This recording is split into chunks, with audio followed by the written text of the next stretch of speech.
acabou a moleza 2 vezes, né? Porque eu recebi essa palavra lá na sede, ou seja, né, só foi... Ai, não tinha chegado aí no tempo não, né, irmão? O tempo chegou, foi agora, é isso mesmo. Noite de alegria, queridos, noite de alegria, de nós estarmos aqui adorando o nome do nosso Deus, de estarmos aqui reunidos, louvando ao seu nome. Muito feliz por ver as irmãs ali da sede. Sempre que eu as vejo, eu fico assim, com um coraçãozinho apertadinho de amor, porque é muito amor, Micilene.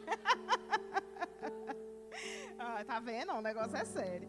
E hoje nós estamos aqui para nos alegrar no Senhor. Irmãos, eu não quero decepcionar vocês, né? A gente prometeu uma pregadora importada diretamente da Paraíba. Mas não se preocupe, né? Teve uma mudança de planos. Teve uma mudancinha de planos, mas não se preocupe. Nós já fechamos a agenda dessa pregadora. Meu Deus. Nós já agendamos essa pregadora para fevereiro, viu? Ela não vai escapar, vai ser tremendo. E queridos, nós... Olha aí, ó, tá vendo? Eu tenho aqui apoios, viu? Queridos, e hoje nós temos um culto diferenciado. Nós vamos ter um momento de oração, onde o Senhor vai fazer aquilo que está no seu coração para essa noite. E eu quero trazer uma palavra objetiva daquilo que o Senhor tem, da porção que Deus tem para nós nessa noite. Eu gostaria de ler com vocês Isaías, no capítulo 40, do versículo 27 até o versículo 31. Isaías 40, 27 a 31.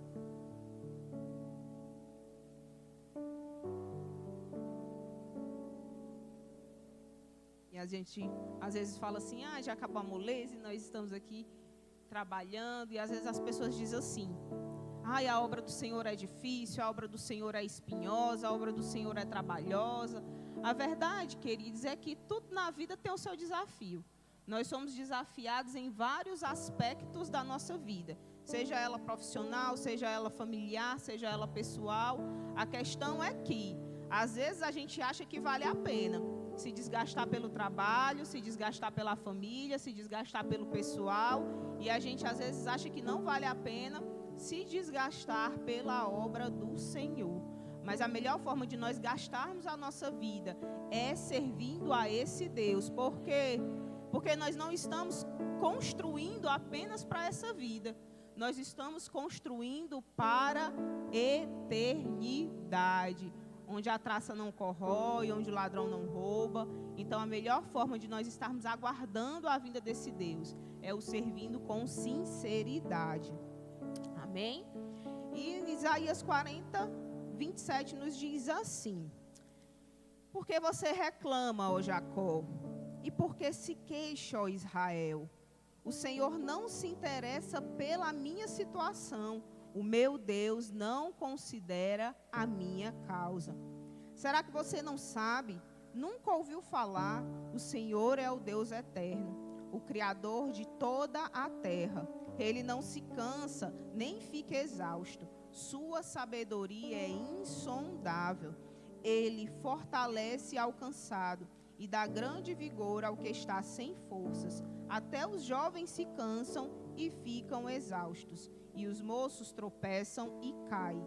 Mas aqueles que esperam no Senhor renovam as suas forças, voam bem alto como as águias, correm e não ficam exaustos, andam e não se cansam. Aleluia. Glória a Deus. Eu creio que se eu fechasse aqui essa Bíblia, queridos, e me sentasse ali, eu sei que essa palavra já falou aos nossos corações. Porque a palavra de Deus, ela é viva e eficaz. Ela é poderosa para trazer vida ao coração daquele que ouve. Mas a respeito dessa passagem, queridos, eu gostaria de trazer que essa mensagem ela foi enviada para Jerusalém, né? Deus levanta ali o profeta Isaías para clamar para Jerusalém.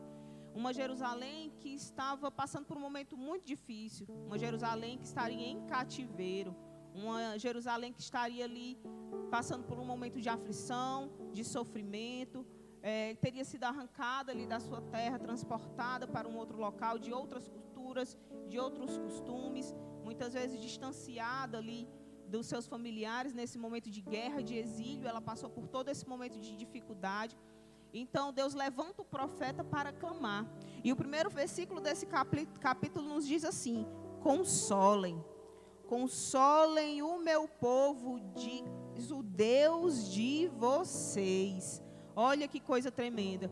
Deus conhece, querido, a necessidade do coração. E Ele sabia que a necessidade do coração de Jerusalém naquele momento era uma palavra de consolo, uma palavra de esperança, uma palavra de ânimo. E é isso que Deus traz não só para Jerusalém, mas para todos aqueles que se encontram cansados, sem vigor, aflitos. Deus não deixa a sua igreja sem consolo. Deus não deixa a sua igreja desamparada. Deus não deixa a sua igreja sem uma palavra. Deus não deixa a sua igreja ser confundida. O Senhor sempre tem a porção necessária para aquele momento. Nem dá de mais, nem dá de menos. Deus sempre tem a porção necessária. Então Deus levanta o profeta para clamar com uma palavra de consolo para aquele povo. E aqui no versículo 27 que nós lemos, ele diz assim: por que você reclama, ó Jacó? E por que se queixa, ó Israel, e diz: o Senhor não se interessa pela minha situação. O meu Deus não considera a minha causa. E a verdade, queridos, é que diante da aflição que aquele povo ele estava passando, ele declarava assim em seu coração, né? O profeta, Deus deu ao profeta a graça de sondar o coração daquele povo. E aquele povo declarava assim: o Senhor não se interessa pela minha situação. E quantas vezes nós somos Israel? Às vezes a gente julga Israel, mas Israel somos nós. E nós estamos nessa mesma situação declarando: o Senhor não se interessa pela minha causa. O Senhor não tem visto, o Senhor não tem contemplado o que eu tenho passado. As minhas orações não têm sido respondidas. E às vezes essa angústia, ela cresce no nosso coração, trazendo dúvidas, trazendo temor, gerando incredulidade. Mas a verdade, queridas, é que o nosso Deus, ele não é um Deus negligente. Quantas vezes nós vemos situação de negligência, muitas vezes até mães, pais, negligenciam os seus filhos, não dão o devido trato, não dão o devido cuidado, mas com o nosso Deus é diferente. O Senhor zela, o Senhor cuida.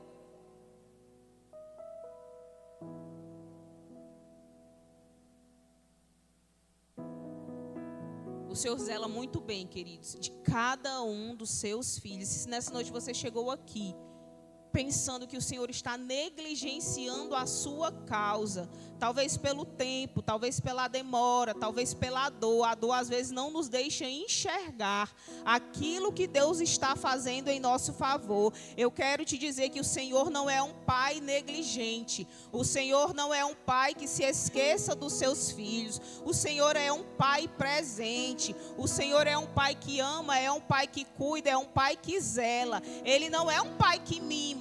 Ele não é um pai que faz do jeito que a gente quer, na hora que a gente quer. Ele não é esse pai, mas ele é um pai zeloso, é um pai amoroso, que no tempo certo, que no jeito certo, ele age, ele faz aquilo que é preciso fazer. E essa pergunta que é feita no versículo 27, ela é respondida no versículo seguinte, dizendo assim: será que você não sabe? Nunca ouviu falar? E esse será que você não sabe, queridos, isso nos confronta. Porque no dia mal, no dia da adversidade, nós costumamos nos esquecer de tudo aquilo que Deus tem feito em nosso favor. E essa pergunta é para mim e é para você. Será que você não sabe? Será que você não conhece o Deus a qual você serve? Será que você já não viu Deus fazer coisas grandes na sua vida? Lembre nessa noite de onde Deus te tirou e aonde Deus te colocou. Tudo que Ele tem feito, coisas grandes, coisas que talvez nós enxergamos como pequenas, mas olha como a mão do Senhor tem te conduzido durante esse tempo. Então nessa noite o Espírito Santo de Deus te pergunta: será que você não sabe? Nunca ouviu falar? nunca ouviu falar. É tão bom a gente ouvir testemunho, nós nos alegramos tanto aqui com o testemunho da irmã Gláucia. Mas, queridos, o nosso testemunho, ele tem que ser contado principalmente para nós. Eu, irmã Lisa, tenho que contar para mim todos os dias o meu testemunho.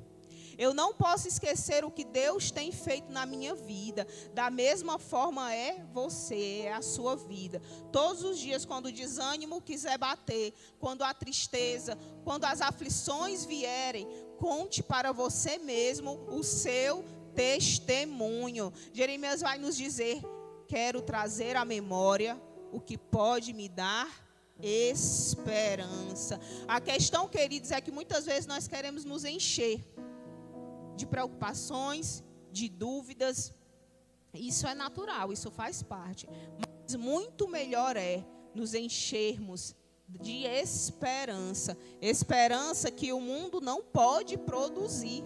Porque muitas vezes, queridos, os recursos naturais, as esperanças naturais, elas se findam. Mas nós temos que fazer o quê? Olhar para o Senhor e saber que dele provém todas as coisas. É Ele quem dá o escape, é Ele quem age, é Ele quem faz aquilo que nós não podemos fazer. Eu ouvi uma frase muito forte essa semana que diz assim: quando nós chegamos no limite, quando não há mais nada o que ser feito, quando não há mais para onde recorrer, é o momento em que o milagre chega. Por quê? Porque quando se acabou todo o recurso humano, é a hora que Deus vem e age para dizer o quê? Fui eu quem fiz. Porque ainda há esperança para o homem. Quando algo for resolvido, ele vai dizer: fui eu que fiz, fui eu que agi. Mas quando Deus ele vem e não há mais recursos, nós só podemos glorificar a Deus e dizer: só o Senhor é Deus. É a Ele quem age, é Ele que faz.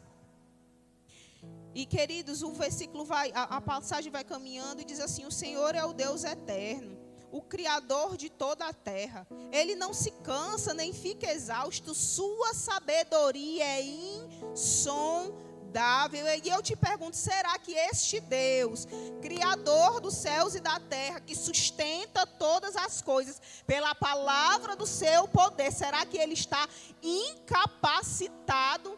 Será que não há nele capacidade para fazer algo na minha e na sua vida? Às vezes nós chegamos diante dos mares, né? Dos mares vermelhos, como Moisés chegou, e a gente chega diante dali e diz assim: é impossível. Mas nós servimos a um Deus que fez todas as coisas, e Ele é poderoso para agir na minha e na sua vida. E Ele não só é poderoso, Ele deseja, porque Ele é um Deus de amor. Queridos, Deus não nos negou o seu único filho. Deus não nos negou o seu único filho. Será que Ele negaria a nós alguma coisa? Será que nós oraríamos ao Senhor pedindo pão e Ele nos daria pedra? Será que nós oraríamos ao Senhor pedindo peixe e Ele nos daria serpente? De maneira alguma, queridos. O Senhor, Ele supre todas as nossas necessidades. Eu quero te dizer algo: talvez aquilo que você não recebeu é porque não é uma necessidade no momento. Porque nós temos uma promessa que todas as nossas necessidades em Deus seriam supridas. E aqui no finalzinho desse versículo ele diz assim: sua sabedoria é insondável. Insondável significa não se pode sondar, não se pode conhecer, não se pode compreender. Queridos, imagine, eu tenho um filho de 8 anos. Será que ele pode imaginar tudo que passa na minha cabeça? Será que meu filho de 8 anos, ele é capaz de entender as minhas atitudes? Será que o meu filho de 8 anos, ele consegue compreender o porquê de que determinadas coisas eu não dou para ele naquele momento? Será que ele tem essa capacidade? E às vezes por ele não entender, por ele não conseguir sondar a minha mente, muitas vezes ele age ali com birra, fica chateado. E muitas vezes nós somos essas crianças de 8 anos, que por não entendermos o coração do Pai, porque não entendermos aquilo que Ele deseja agir, Nós achamos que o Senhor não nos ama, nós achamos que o Senhor nos esqueceu, nós reclamamos quando foi dito aqui que o Senhor está negligenciando a nossa causa. A verdade é que não, queridos, nós não conseguimos entender, compreender aquilo que Deus deseja fazer e está agindo por nós. Às vezes você está aqui e você não imagina que Deus está trabalhando em seu favor, que Deus está movendo, que Deus está usando de pessoas. Esses dias nós usávamos a ilustração do quebra-cabeça. Quando a gente pega uma quebra-cabeça bem grande, a gente começa a montar, tem hora que bate o desespero, porque falta uma peça, a gente bota uma peça aqui, falta uma bem aqui, a gente não consegue ver o desenho inteiro, a gente às vezes se perde no caminho, não sabe o que está fazendo, mas depois que o quebra-cabeça está todo montado, aí a gente consegue entender. Aí eu quero te dizer, queridos, que Deus muitas vezes é este alguém que está montando esse quebra-cabeça, está movendo peças, está fazendo ali de acordo com Ele quer, no tempo que Ele quer. E queridos, para que nós venhamos a viver a intervenção de Deus, nós não precisamos entender, nós precisamos acreditar, crer. O problema, queridos, é que nós estamos muito aprisionados a respostas. Nós queremos respostas, mas eu quero te dizer nessa noite que a mente do seu Deus é insondável. Nem todas as respostas nós vamos ter, nem todas as respostas vão chegar ao nosso coração, mas no dia cinza, no dia em que nós não tivermos entendendo, a fé, ela vai prevalecer, porque a fé, ela é o firme fundamento. A fé, ela é o firme fundamento. Então, enquanto Deus monta, queridos, enquanto Deus monta esse quebra-cabeça, que você acha que está faltando peça, que você acha que Deus está montando errado, continue crendo no caráter de Deus, o Deus que não muda. Foi dito aqui que Deus não muda, não há nele sombra, nem sequer sombra de variação. Aquilo que Ele te prometeu, queridos, isso é tão tremendo, que aquilo que Ele te prometeu lá atrás, Ele vai cumprir. Sabe por quê? Porque Ele já levou em conta todas as situações. Deus levou em conta as nossas fraquezas, Deus levou em conta as situações difíceis que aconteceriam nas nossas vidas. Deus levou em conta muitas vezes a nossa falta de fé. E a promessa se cumpre, queridos, não é porque nós somos capazes, não. A promessa se cumpre porque Deus é zeloso em cumprir a sua palavra, porque Deus é zeloso pela sua palavra, amém? E o versículo 29 nos diz assim: Ele fortalece ao cansado e dá vigor ao que estão sem forças. Aos que estão sem forças. E para aqueles, queridos, que porventura estão aqui cansados e sem vigor, eu quero te dizer, há uma promessa. Há uma promessa. Há uma promessa que ela não pode deixar de se cumprir. E a promessa que diz que Ele nos fortalece. Ele nos dá vigor. Pode ser, queridos, que a situação que você esteja passando seja difícil, seja complicada, as intempéries da vida, os levantes da vida venham contra você, e eu quero te dizer que Deus não vai te poupar de tudo não, queridos, mas Ele vai te fortalecer, Ele vai te dar vigor, Ele vai te dar ânimo, para que você possa transpor, para que você possa ir além. E o versículo nos diz assim: até os jovens se cansam, até os jovens se cansam. E quando a gente vê esse versículo, a gente entende o seguinte: quando ele fala de jovens, queridos, ele fala sobre vigor. O jovem é sinônimo de vigor, é sinônimo de força, é sinônimo de ânimo. Humanamente falando, o jovem tem uns jovens que, tá com muita força, não. Mas humanamente falando, queridos, humanamente falando, o jovem é esse símbolo de vigor. Mas esse texto ele diz assim: até o jovem se cansa. E o que é que a gente entende aqui, queridos? Até o recurso humano mais poderoso, aquele recurso humano que você acha que é o que vai mudar a tua vida, que é o que pode fazer algo por você, até esse recurso ele pode se acabar. Até essa força do jovem, ela pode falhar. Até a sua sabedoria em que você põe tanta confiança, uma hora ela pode vir a faltar. A saúde, ela pode um dia faltar. alguma coisa, o recurso que nós temos, queridos, humanos, ele pode um dia vir a se esvair. Por quê? Porque o recurso do homem, ele é limitado. O recurso do homem, ele é limitado, mas eu quero te dizer algo. Quando o recurso do homem acaba, quando nós dizemos, Senhor, eu não tenho, Senhor, eu sou incapaz, Senhor, até aqui acabou, eu não tenho mais como seguir. Quando nós estamos como Gideão e dizemos, Senhor, eu sou o menor. Quando nós estamos como Jeremias e dizemos, Senhor, eu sou só uma criança. Quando Moisés ele diz, Senhor, eu sou pesado de línguas. Acabou o recurso humano, mas eu quero te dizer algo. Quando acaba o recurso humano, querido, chega o recurso do céu. E o recurso do céu, ele é ilimitado. O recurso do céu, queridos, ele é abundante. O recurso do céu, ele preenche todas as lacunas. Quando você diz assim, irmã Lisa, eu sou fraco, mas o Senhor diz que o poder dele se aperfeiçoa nas nossas fraquezas, queridos. Quanto mais fraco nós somos, fraqueza de depender do Senhor, reconhecer que nós somos carentes desse Deus. Quanto mais nós reconhecemos as nossas fraquezas, mais essa graça, queridos, vai nos alcançar. Mas esse recurso que vem do céu vai nos alcançar. E sim, nós vamos chegar do outro lado. Nós vamos fazer o que precisa ser feito. Por quê? Porque não é na força do homem, é no recurso que vem do céu, na força que vem do céu. E o final nos diz assim, mas aquele, ele diz, os jovens podem cair, tropeçam e caem, o recurso humano acaba, mas, não é um ponto final, tem um mais, mas aquele que espera no Senhor, aqueles que esperam no Senhor, renovam as suas forças, voam bem alto como a águia, aleluia, Deus. A tribulação está aqui, a luta está aqui, mas você está voando alto, voando como uma águia, não pelos recursos que você tem, querido, mas pelos recursos que o Senhor te dá.